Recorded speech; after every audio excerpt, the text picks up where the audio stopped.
Muito bem, pessoal, sejam bem-vindos a mais uma aula de contabilidade gerencial para tomada de decisão, né? Nessa aula agora a gente inicia a unidade 2, falando um pouquinho então desse processo da contabilidade, entendendo melhor essa mecânica, treinando um pouco mais isso, para perceber melhor e tirar conclusões mais profundas em relação à informação que vem do escritório de contabilidade, né? Da prestação de serviço contábil.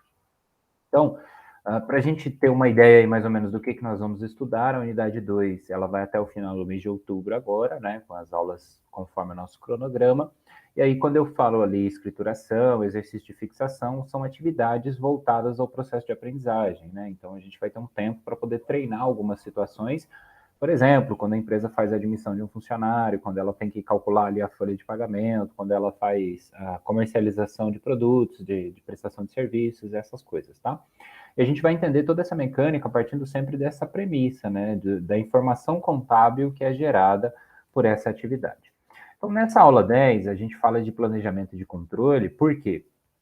Porque uma vez que a gente entende qual é o procedimento contábil, a gente entende qual é a informação que vai ser gerada daquilo. E se a gente não compreende esse procedimento, fica difícil interpretar uma demonstração contábil, fica difícil aplicar a análise delas depois dessas demonstrações, né, como a gente vai treinar na unidade 3. Então, contabilidade gerencial, a gente já aprendeu o quê? A contabilidade, em essência, é uma ciência social e aplicada, e por ser isto, ela tem como foco ali, o objeto de estudo é o patrimônio, mas o seu objetivo maior é a geração de informações do controle desse patrimônio. Então, a gente vai entender toda essa mecânica por detrás justamente para perceber como é que se chega àquelas conclusões, né? Se eu entendo a estrutura do balanço patrimonial, por exemplo, eu vou entender como interpretar isso para tomar melhores decisões no meu negócio. Então, eu já falei isso aqui para vocês, eu estou reprisando alguns slides, que essa é uma aula meio genérica mesmo, para a gente poder revisar esses conceitos e se preparar pelo que vem a seguir. Então, existe um passo a passo obrigatório para a gente perceber a mecânica da contabilidade. Né? Esse trabalho, eu já expliquei para vocês, ele é chamado de escrituração. Os livros que nós chamamos, que é o livro diário, o livro razão, eles vão simplesmente registrar e controlar. Eles fazem isso justamente para gerar informação depois. As demonstrações mais comuns são o balanço patrimonial e a DRE, e elas servem, né, para organizar esses registros de modo que essa informação ela fique compreensiva, que ela fique tempestiva, inclusive, que ela esteja à disposição do gestor para a tomada de decisão. Então, o caminho que eu falo aqui da escrituração é o processo acontecendo. Você tem que entender que isso acontece dentro do escritório de contabilidade. Você, como gestor, como administrador do negócio, né, como aquele que é responsável ali pelas decisões do dia a dia, vai levar essas informações, esses dados para o escritório, na forma das notas fiscais, na forma do movimento mensal da empresa, na forma da contratação e da demissão de um colaborador, né, nas decisões de investimento, de contrair lá um financiamento, um empréstimo, enfim, ampliar o capital da empresa, esse tipo de coisa. Mas tudo isso sempre vai resultar de alguma forma vai impactar de alguma forma, né, no patrimônio da entidade. E o patrimônio é, de fato, o objeto de estudo da contabilidade. Então, quando eu falo aqui livro diário, livro razão, balancete, ARE, que é a apuração do resultado do exercício, eu estou falando de termos mais técnicos, mas a gente vê que eles são muito simples, né? Tudo isso para quê? Para gerar a DRE e para gerar o balanço, para entender, então, a situação patrimonial da empresa, situação econômica, ter essa compreensão da dinâmica e de como anda esse resultado daquela entidade. Então, o livro diário é o primeiro que a gente aprende. Por quê? Porque ele nos ensina a entender essa expectativa, né, essa característica essencial da contabilidade, que é a movimentação a débito e crédito. O que significa débito e crédito para a contabilidade? Significa destino e origem. Enquanto débito é o destino, o crédito é a origem. Então, nada mais é do que explicar, olha, o recurso X, né, naquele montante, naquele valor, dia tal, saiu daquela origem, veio de tal lugar e foi para tal coisa. Né? Se transformou num bem, um direito, pagou uma conta. O recurso da entidade ele é controlado dessa forma, sempre com a origem e com o destino. Assim, a gente consegue fazer como se fosse uma justificativa sobre todos os eventos que acontecem na perspectiva patrimonial. Então, o que ele tem que conter? Uma ordem cronológica, né, que é você organizar lá do primeiro dia até o último dia do mês. Então, dia primeiro, qual foi a movimentação que aconteceu? Houve um depósito bancário, houve o recebimento de um cliente, houve o pagamento de uma conta. Dia 2, e assim sucessivamente. Então, ela vai conter também essa movimentação a débito e crédito, que é aquele D e C que a gente vê, o exemplo ali embaixo para vocês irem acompanhando. Os valores, né, isso é uma premissa essencial que a gente não pode se esquecer, todo débito tem de igual valor um crédito, um ou mais, né? A gente pode ter vários débitos que são vários destinos, considerando uma mesma origem, a gente pode ter várias origens considerando um único destino também, né? Vários débitos, vários créditos. Então essa combinação ela acontece de acordo com a situação, a circunstância, o ato, o fato em si. E o histórico, que é nada mais do que a descrição do evento, né? Uma interpretação mais clara e objetiva daquilo que aconteceu, descrito em palavras propriamente dito. Então é basicamente reescrever, né, o que foi aquela operação. Quem já tem o conhecimento do débito e crédito, ao ler uma operação, entende ela e faz essa leitura automaticamente. O histórico ele vem para complementar, porque às vezes você precisa descrever uma metodologia em específico ou algum detalhe que talvez possa passar batido, né? Por exemplo, nota fiscal, uma outra observação, o tipo de parcelamento que foi feito, ou algo nesse sentido que seja valioso ali para a gestão, para o negócio e para a contabilidade também. O outro livro vai ser o livro Razão, que eu citei para vocês, que ele nada mais é do que um resumão, né? Então, enquanto no livro diário eu vou misturando lá tudo que aconteceu, as contas, elas se movimentam de certa maneira de forma conjunta, aqui eu separo cada uma no seu quadradinho, né? Na sua própria razão, por assim dizer. E tem esta terminologia justamente por isso, para que eu possa efetivar ali um raciocínio de quanto entrou, quanto saiu especificamente naquela conta. Então, se a gente usa o exemplo do banco, do caixa, é muito fácil de entender. Enquanto eu tenho lá uma conta para o meu estoque, onde eu vou separar toda a movimentação do meu estoque, eu também tenho uma conta específica chamada banco, né? Um razonete, um razão específico para aquela conta. E aí, quando eu faço cada uma separadamente, eu consigo entender toda a movimentação de entrada e saída do meu estoque e toda a movimentação de entrada e saída do meu banco. É para isso que serve um razonete. Tá? Ele tem esse formato de T, né? A gente vai treinar isso também. E aí já é interessante captar essa ideia. O T ele tem dois lados, né? Então o lado esquerdo sempre vai ser a movimentação a débito e o lado direito sempre vai ser a movimentação a crédito. O saldo final é de acordo com a natureza das contas, né? E a natureza é um tema de estudo da própria contabilidade, mas podemos resumir em ativo passivo, né? Natureza devedora e natureza credora. Isso, conforme vocês forem aplicando, vai ficando um pouquinho mais claro. Aí nós chegamos ao balanço patrimonial, né? Eu pulo aqui algumas etapas, eu não falo muito do balancete, eu não falo muito da RE também, porque eu acredito que fazendo essas dinâmicas aí fica mais fácil de identificar qual é o raciocínio, tá? O balanço patrimonial, em essência, ele é de fato uma balança, né? Ela precisa estar sempre equilibrada. E aí o total do ativo sempre tem que ser igual ao total do passivo, que são essas últimas linhas que a gente tem. Então, toda vez que você pega um balanço, independente se ele está todo vertical, né? Porque alguns sistemas você emite lá, a empresa vai emitir um balanço patrimonial, ele não vai vir um do lado do outro, até porque não caberia, né? Numa folha A4, por exemplo. Mas aí a gente coloca o passivo embaixo, né? E numa forma vertical. Mas em essência, se a gente montar essas duas folhas uma do lado da outra, a gente vai ver que as informações são iguais nesse sentido. Um fica comparado com o outro ali. E o que é ativo? Conjunto de bens e direitos, né? Que isso vocês já precisam ter uma certa clareza. O que é o passivo? São as obrigações. Existe uma definição, né, uma terminologia aplicada aí, uma norma técnica que nos ajuda a entender melhor essa conceituação, mas considerando como bens e direitos e considerando como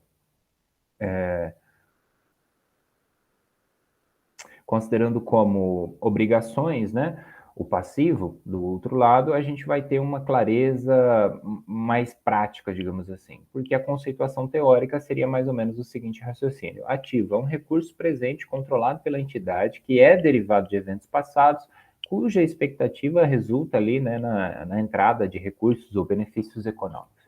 Então, isso é uma terminologia muito mais técnica. E aí, eu tenho aulas também aqui no canal, deixo à disposição de vocês aí, de teoria da contabilidade, né, onde a gente aprofunda melhor esse estudo.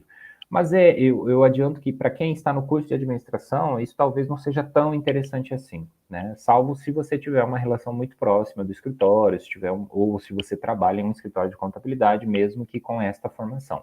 Agora, se você pretende pegar um balanço patrimonial para fazer uma leitura, para tomar uma decisão de como vai o negócio de agora em diante, percebendo o que aconteceu até o presente momento, é interessante que você reconheça e associe essa terminologia a essas expressões. Bens e direitos é o ativo.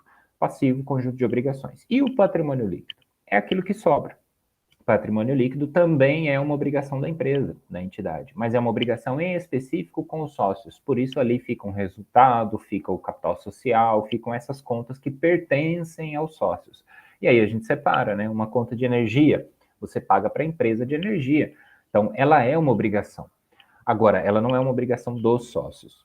Né? Neste caso, nesse exemplo, ou pensando numa visão mais comum, a empresa que fornece energia não vai ser sócia da sua empresa. Ela é um fornecedor de energia, assim como você tem o seu fornecedor de mercadoria, né? Assim como você tem o salário a pagar, outras obrigações que a empresa acaba contraindo no decorrer da sua atividade. Essas despesas não, deixa eu usar a expressão correta, obrigações, elas são em decorrência justamente da construção desses ativos. Né? Então, para que você assume a obrigação de ter uma folha de pagamento? Para contratar alguém para ele produzir alguma coisa para você, né? Atender ali o seu cliente, fazer uma venda e gerar essa receita que depois vai se transformar num bem ou num direito. Enfim, existe uma lógica por detrás do processo. É isso que eu quero que vocês mantenham em mente. Aí é importante a gente entender já um pouquinho dessa estrutura para, na hora de elaborar, saber como fazer. Né? Então, eu costumo explicar resumidamente que o ativo circulante ele se divide em dois grupos. A gente vai ter o ativo circulante, no sentido de bens e direitos de curto prazo, e o ativo não circulante, bens e direitos de longo prazo. Né? Só corrigindo aí a minha informação. O ativo se divide em dois grupos, em ativo circulante e ativo não circulante. Então, é como se a gente separasse por uma questão temporal propriamente dita, e partindo do seguinte critério, né? A gente vai considerar a data da demonstração contábil e aplicar essa lógica de acordo com aquele bem ou direito. Então, o primeiro passo é saber conceituar. Então, o que é um veículo para a empresa? Ele é um bem, um direito ou uma obrigação? Se ele for um bem, um direito, ele pertence ao ativo. Se ele for uma obrigação, ele pertence ao passivo. Então, pensa comigo aqui rapidinho. Quando a empresa vai lá, ela faz a compra de um veículo. A gente precisa olhar o quê? Esse veículo ele foi comprado à vista? Ele foi comprado à vista, a empresa não tem mais obrigação de pagar nada. Então ela comprou o bem, trocou o dinheiro que ela tinha, saiu o dinheiro do seu banco e ela adquiriu um bem para usar ali na sua atividade do dia a dia. Agora, se ela vai lá na concessionária, né, e compra esse veículo parcelado em 48 vezes no financiamento, ela tem o bem na sua mão, né, à sua disposição, aquele carro ele vem, fica à disposição da empresa. Então ele é um bem para ela nesse momento. Mas ao mesmo tempo ela contraiu uma obrigação de pagar aquelas parcelas de 48 vezes. Então haverá também uma obrigação. Então essa classificação a gente faz para tudo, tudo que compõe o patrimônio da entidade. Então, o que é o patrimônio? É um conjunto de bens e direitos e também de obrigações que ela possui, tanto a curto quanto a longo prazo. Este parâmetro do que seria curto e longo, a gente se estabelece aí de acordo com a legislação e também com as normas técnicas, e eu recomendo que vocês utilizem esse critério. Se o balanço patrimonial foi fechado no dia 31 de dezembro daquele ano, nesse caso aqui 2021, por exemplo, a gente vai considerar todos os bens e direitos naquela data, de curto prazo até 12 meses, né, que seria o 31 de dezembro de 2022, e longo prazo a partir daquela data. O mesmo vai ocorrer para as obrigações. Aí eu explico aqui, reforçando, separando ainda o patrimônio líquido, que é a obrigação com os sócios, beleza?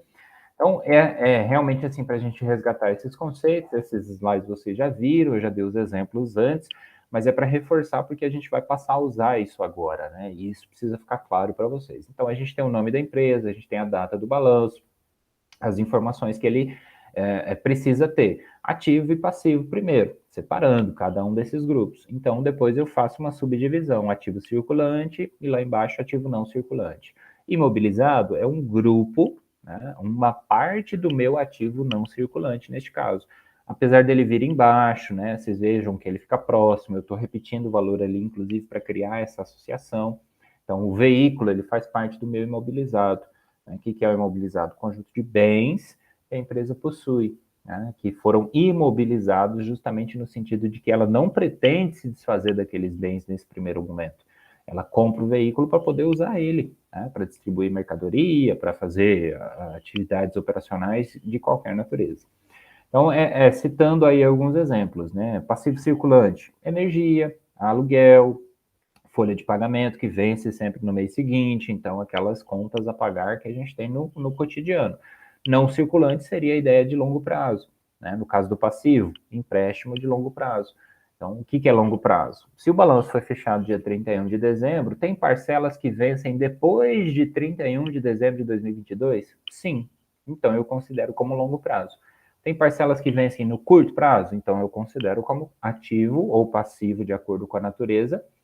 Aqui, neste caso, um empréstimo, uma obrigação é um passivo circulante também. Pode ser os dois ao mesmo tempo? Pode. Eu separo a parte que compete ao curto prazo e separo também a parte que compete ao longo prazo.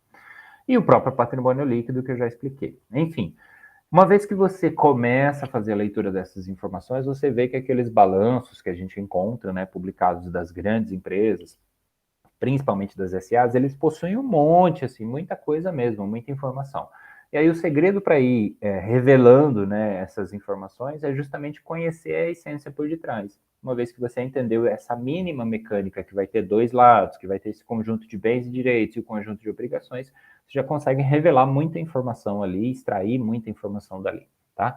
E lá na frente a gente vai ter que fazer análise de tudo isso. Então é interessantíssimo que vocês dominem esse conceito. E a DRE, como eu já expliquei também, se baseia, né, no pressuposto de receita e despesa. Então, nada mais é do que a própria demonstração do resultado obtido da empresa.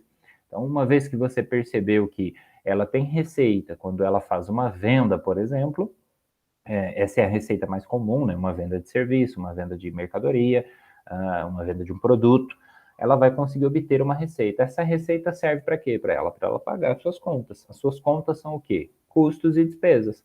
A gente chama aqui de despesa na contabilidade para simplificar. Mas então, receita menos despesa é igual a resultado. Resultado ele pode ser positivo ou negativo. Se for um positivo, a gente vai chamar de lucro. Se for um negativo, a gente vai chamar de prejuízo. Isso falando não necessariamente na linguagem técnica, mas no que nós usamos no dia a dia, né? E aí eu tenho vários tipos de contas, mais uma vez, várias nomenclaturas, e cada uma delas exige que a gente se atenha à realidade da empresa. Um exemplo não tão comum de receita para a gente usar e entender uma lógica um pouquinho diferente. Quando você coloca o seu dinheiro numa aplicação financeira, e aquele dinheiro naquela conta bancária, ele rende juros, uma poupança, por exemplo. Aquele rendimento na contabilidade ele é visto separado do total da conta bancária, porque daí a gente chama isso de receita financeira. Né? Ou você paga um boleto e recebe um desconto. Esse desconto vai ser tratado como, porque pagou antecipado, por exemplo, né? Antes do vencimento, ou antes do combinado, que seria o vencimento. Então, pagou antes, recebeu desconto, 10%, isso é tratado como uma receita financeira. E existe o oposto também. Pagou um boleto atrasado, pagou juros e multa. Isso é uma despesa financeira.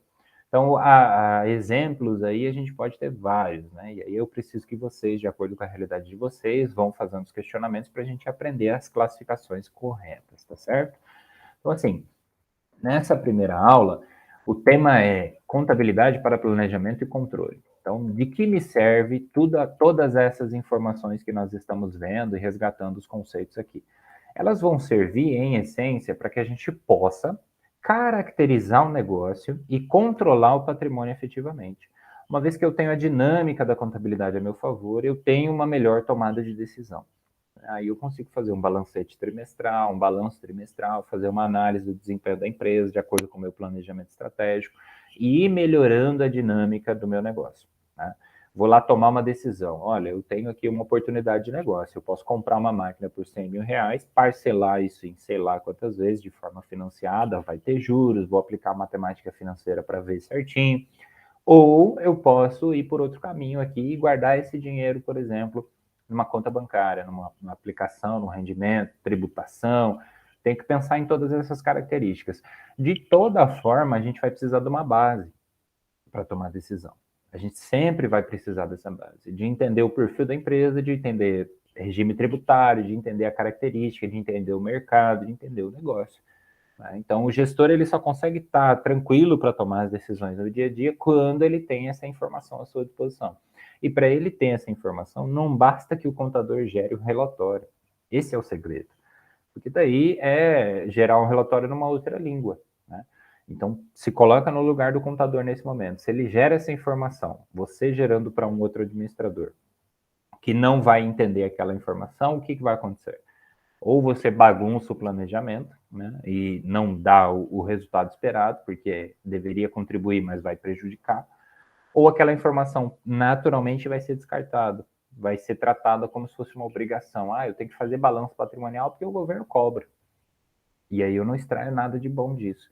E as grandes, né, aquelas que já entenderam, os gestores que sabem aplicar essa linguagem, eles perceberam que usar essa informação é muito mais útil, é muito mais dinâmico o processo, é muito mais interessante para o resultado que você quer ter. Porque a realidade da sua empresa é única. E uma vez que você colocou isso na cabeça, você vai construir um perfil diferente de gestão. Né? E da maioria que não consegue organizar, às vezes, nem mesmo o fluxo financeiro, por exemplo. Então, fechando o raciocínio.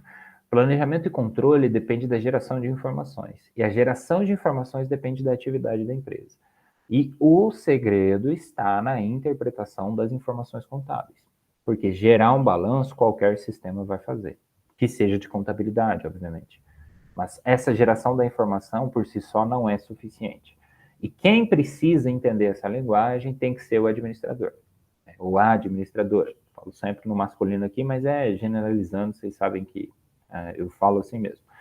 E uma vez que você, como pensador do negócio, como a cabeça pensante, né, que vai tomar decisões de fato, percebeu que tem mais uma ferramenta à sua disposição, você precisa fazer uso dela.